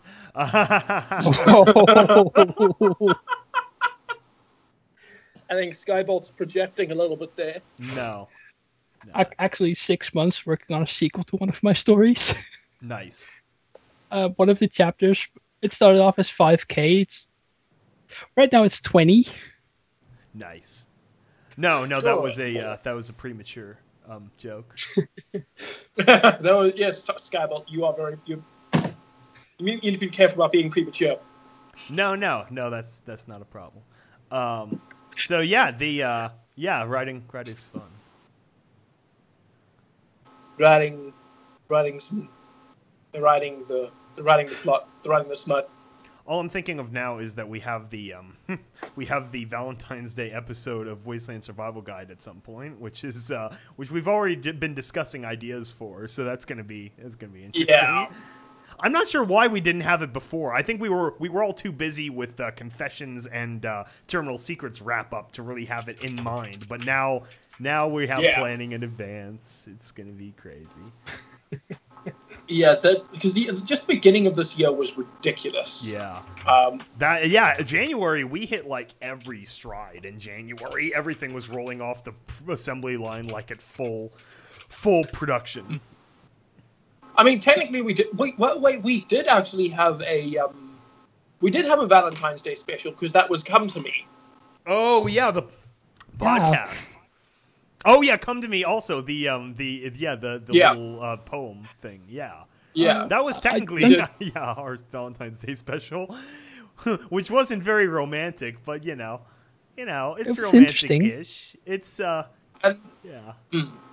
then of course we had our Hearts and Hopes Day podcast, which that was a good success. That was very. I will never forget it. That was a very. Podcast. That was almost 4 hours of very NSFW stories. It was too fantastic. I am not going to forget the golf course thing. Yeah. It was putt golf course. Yeah. Oh, there's the putting worst going part. on. Absolutely. I actually forgot I told the putt golf course story. I could barely remember what stories were told, or at least by me. I remember everyone else's stories barely enough.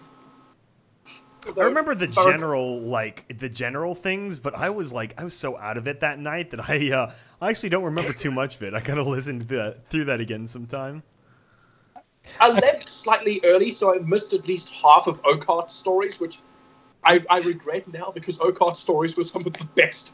She had some interesting ones, where she quote unquote played lesbian to get away from a creeper, which was great. Yeah, because she was 100% just pretending. Mm-hmm. Yeah, just pretending, you guys, seriously. All the way up until morning.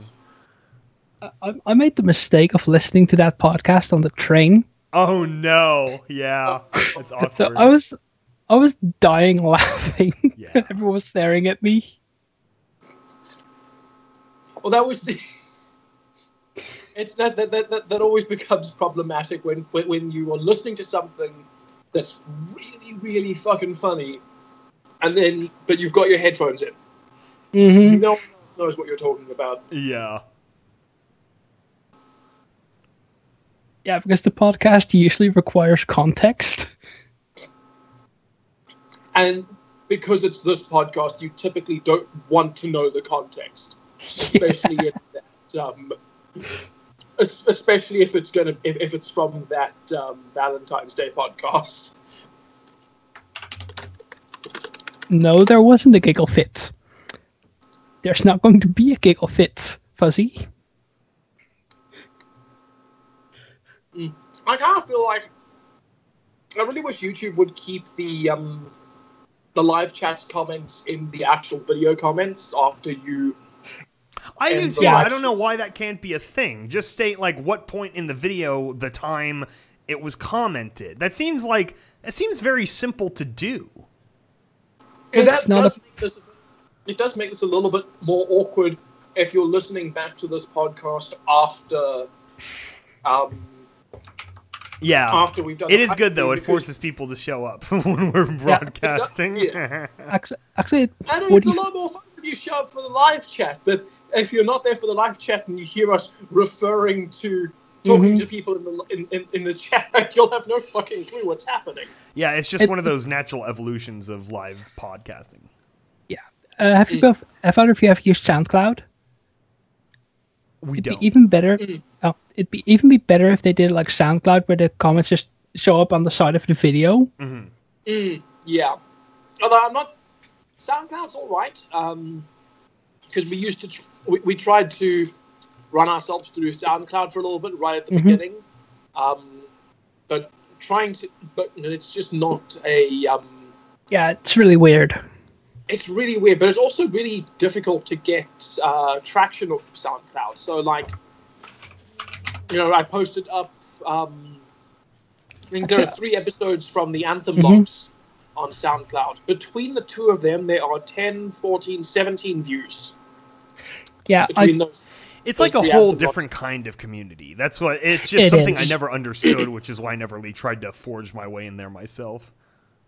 Yeah. It's unfortunate because most of the audio drama community operates on SoundCloud.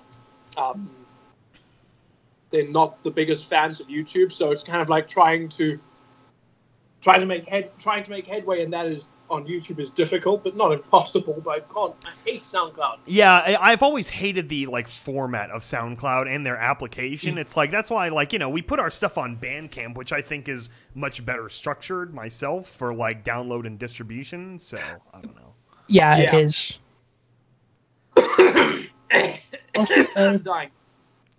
SoundCloud has Should we that send problem help? too, where it feels like you can't really download anything. It's you can only stream things from some kind of streamy playlist. And I honestly, I never had that mentality. I'm very absolute, where it's I download something and I have it. I don't want to have to check into some damn server and ping it in order to play a game. It's that's why I love discs still and physical media. It's Honestly, SoundCloud does have a download option, but it's hidden under a submenu. Mm-hmm.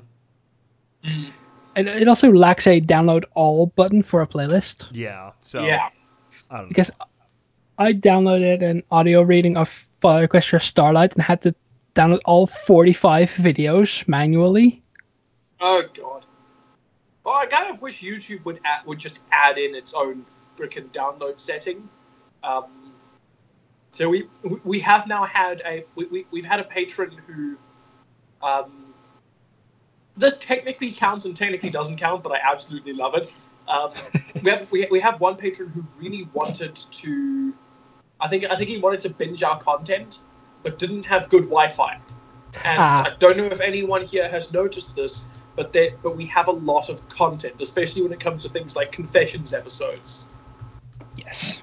That those typically tend to go into the multi-hour. So he downloaded them off YouTube. But the way he phrased it in the message on the Discord chat was, "I'm pirating EAST Corp content."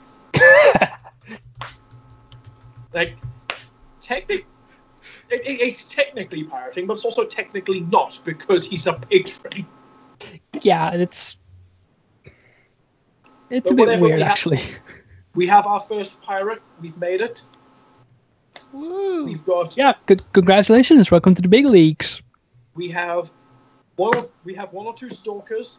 We have had a member of EAST Corp solicited with someone offering her Rule 34 art of her character, and we've had pirates. So that is the three.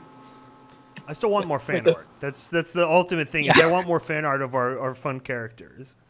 Actually, I wish I got art.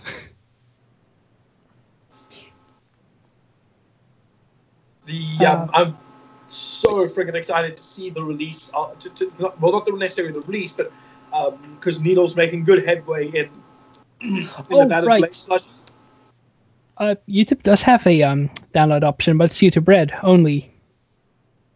Oh, on YouTube Red. I don't know. God. I just use YouTube converters. Thank you for reminding me, Chosen. YouTube. How many people actually use YouTube Red? I can't imagine that that's been too successful. I think Honestly, ultimately at this point it's just paying for no advertisements, which is only partially effective because most people still use ad blocks because they can. Exactly. Yeah, honestly, YouTube isn't that bad, but there are some sites where there's 20 advertisements on a page, and it's really annoying. No, any page that puts a full page ad and then you have to wait to click to close it, I honestly just don't go to those websites anymore because that's cancer. Yeah. Actually, Skybot, have you ever seen the web pages where you have a pop-up that comes up with an email thing and it doesn't go away until you give them your email address? No, I would probably just close that website. That sounds horrible. Yeah, I try to avoid those ones too. I don't remember which one it was, but it was one of the official news websites, basically. Oh yeah, the news websites are the worst. The ones that think they have some kind of clout, so they can live behind a paywall, like the Times or Washington Post or frickin' Wall Street Journal. No, none of you should be behind a paywall because you are not clout. You're just a frickin'. It's like a Rolex at this point. You're buying a name that is increasingly worthless with every passing day. Anyway, that's a much longer rant. I won't start. Yeah. Working with advertising is a little bit weird. We now have advertising on our EAST Corp videos, not all of them, but because our channel's now been activated for monetization, Hell yeah, Which- bitches! Frederator Network. Oh yeah, Yeah, you we had passed to the review Which, process. we haven't spoken about that yet. No, we haven't actually. We should probably mention that. It is in our banner now, which it does look really nice, I think. Yeah, I love that it came in EAST Corp Blue already. Yes, yeah, that actually worked out fabulously. I didn't know that was an option when I first heard about it. I didn't get an email or a link. I just pulled it off like the website and then edited it for mine. Okay, so for the sake of clarity to everyone who doesn't know what we're saying, Yeah. EAST Corp is now part of the Frederator Network. When did that happen? Like a few days ago. It's been in the process across this week. They accepted us into the network on Monday, I think, but then we needed to have our channel fully monetized in order to make use of their services, which we have, which we then spent the rest of the week getting YouTube to agree to monetize our channel. And of course, I'm sitting there the entire week, going and rechecking whether or not they've enabled monetization on us, but also frantically panicking because we don't have entire ownership over all of the content we make. Yeah, but I mean, they don't really care. I mean, I went through, I talked to the Frederator people very extensively about what my channel actually is before I'm like, this is what I do. Is this okay? It's like, I'm leaving it up to you. Made sure I had a paper trail, and they're like, yeah, it's fine. If it's too bad, we'll not monetize that video. It's fine. But hell, I've made almost $1,000 off of my channel from that. So yeah, it's pretty good. The best thing from the Frederator Network is not necessarily the money. It's access to the library of sound and music effects that they have, which is something I never knew about until now. So I'm gonna have to explore that myself at some point. You should, because the level of quality to some of these is just ridiculous. All right. That actually sounds interesting. They've got some very, very good music on this. They've got just ridiculously good music. So that's a lot more valuable than the money. Yeah, I should probably check that out in that case, because I'm still looking for music and stuff for the RPG we're doing. Nice. Oh yes, for the D&D that I keep missing. Yeah, because I uploaded the first episode. It wasn't even public yet, and it already has a copyright strike. Nice. Perfect. Oh shit, did it already get a copyright strike? They move quickly. Yeah, what it is they keep building a bigger robot. So, gotta put that in a limited state. Yep, it was automated, actually, because it was copyrighted music. Oh, yeah.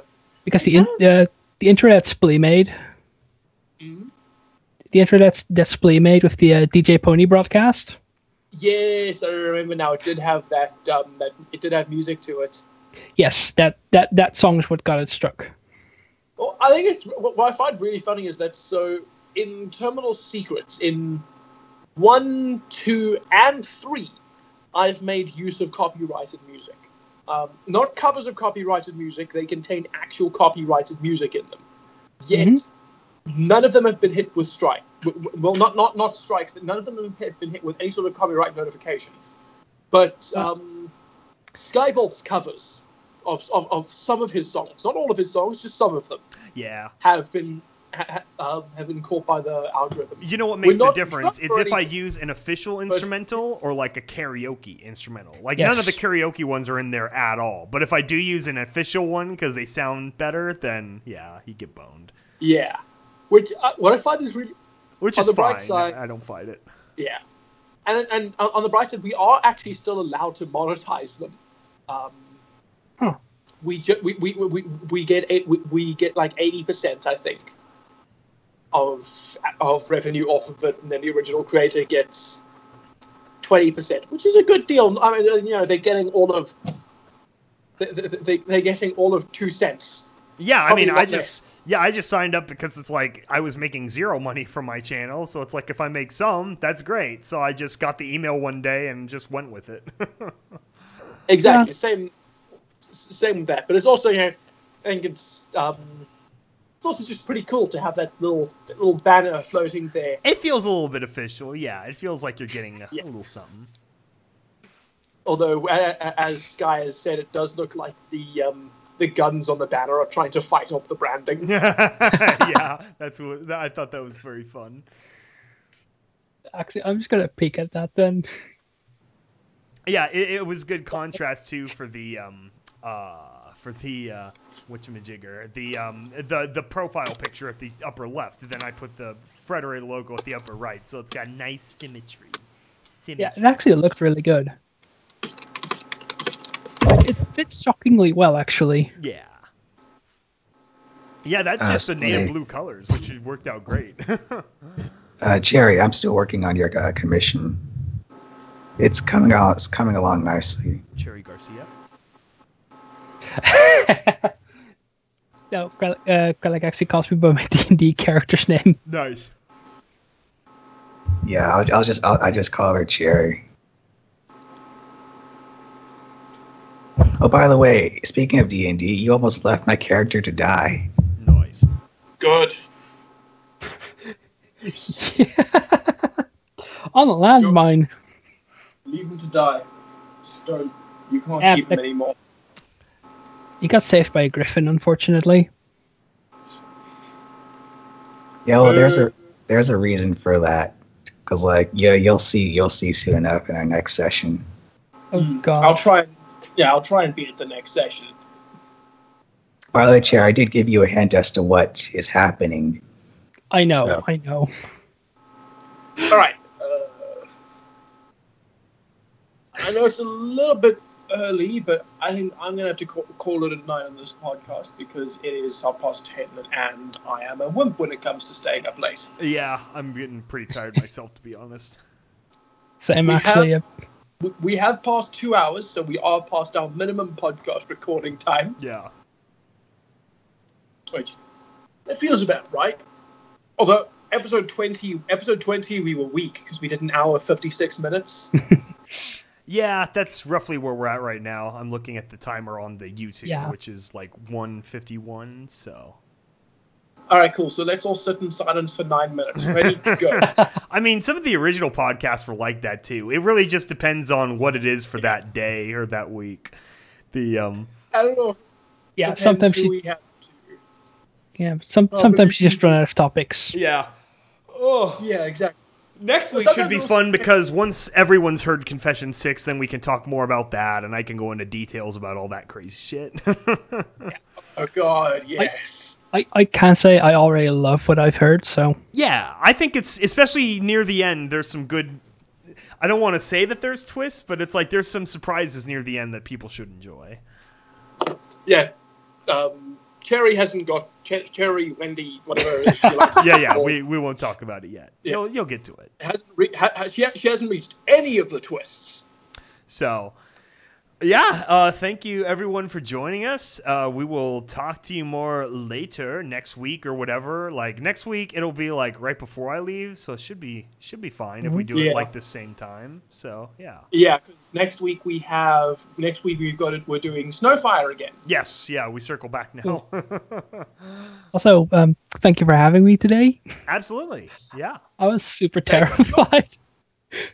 No, it's fun. I'm glad we started doing this because this is very, get everyone involved, and we very much appreciate everyone. So, actually, just the moment of being in Skybolt and before we went live, just me and Skybolt was really terrifying. No, it's great. We're so glad we have all our fantastic patrons. So, yeah, it really does help. I know I spent a fair portion of this bitching about budget podcast. But I do want to make clear that I do appreciate every single cent that we get from our patrons because all of it helps. We've been able to do a lot of really cool things that we can't entirely reveal or talk about just yet, but you will... Oh, God, it's going to be really cool. So, yeah, definitely a big thank you to all of our patrons. I personally think that everyone should just go and join the $1 tier, if only because as Wendy can say, the community in our Discord chat is fucking awesome. Yes, it is. Okay, well, in that case, I think we're going to end the stream. So thank you guys for joining us, and we will see you next time. Good night. Good night.